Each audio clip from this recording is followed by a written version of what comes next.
Alright, so, just got home from seeing Terrifier 3. So, Terrifier 3 is the sequel to Terrifier 2, which actually came out 2 years ago.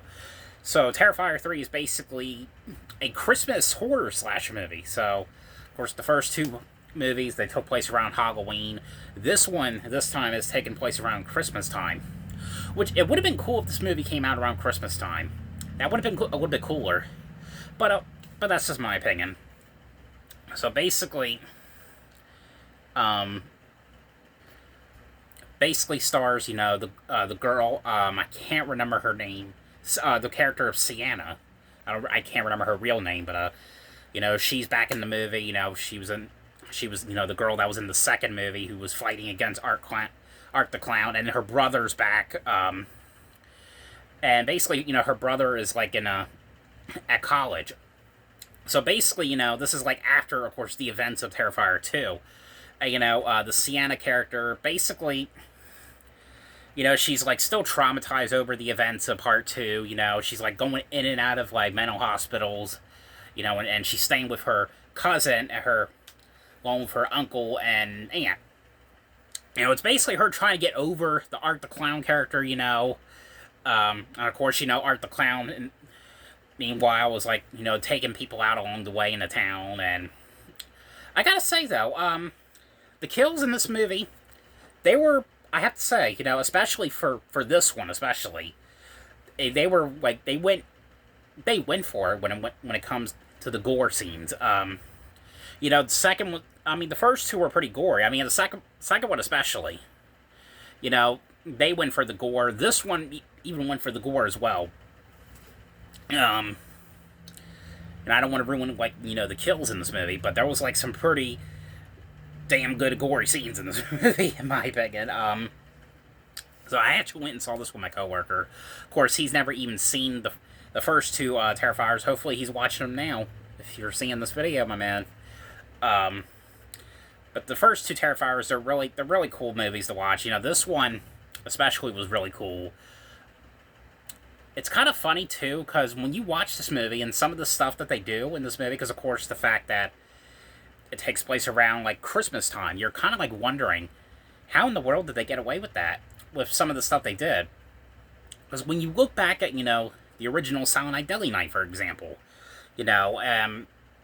when that movie came out, it was, a whole big thing, they got that movie banned from the theaters. I think it was only in theaters for a week when that first came out. It was banned, of course, because no one liked the fact, it was about a killer Santa Claus, which is actually supposed to be a children's character. So when you think about that, if this movie was to come out then, that would be even more hell would break loose when it comes to this movie. It would just be a whole big thing. Did I like it? I actually did like it. It's pretty cheesy. There are some cheesy scenes, some weird scenes, especially towards sort of somewhere around the ending. I'm not going to say what that was, but there are some scenes that kind of But other than that, though, for a horror movie, normally I'm not really a huge fan of these movies, but I mainly saw it because it's October, and I want to see some horror movies, and this was, of course, the big thing this weekend that people were talking about that I wanted to go see. So I was actually able to rewatch the first two again. Of course, I have it on my Vudu. What was also pretty cool about this movie, Clint Howard was in it. Clint Howard has, a funny part in the movie. He's in it for, probably, 3 or 4 minutes. His part in the movie. And Tom Savini is in it for, basically for 10 seconds. So it was really cool to see, two classic characters from that is in this movie, especially in a theatrical movie, because of course, Clint Howard, played the Ice Cream Man. Tom Savini did a bunch of the gore effects, for Friday the 13th, The Prowler. So it was really cool seeing those people in this movie, especially a theatrical movie. I would say check it out. It's pretty graphic, gory movie. So if you're into that stuff, this is definitely on your bucket list. But if not, don't see it, of course. But on a scale of 1 to 10, I give this one probably a 9. I will say though, it's definitely probably, which one's the goriest one? 2 or 3? That's pretty.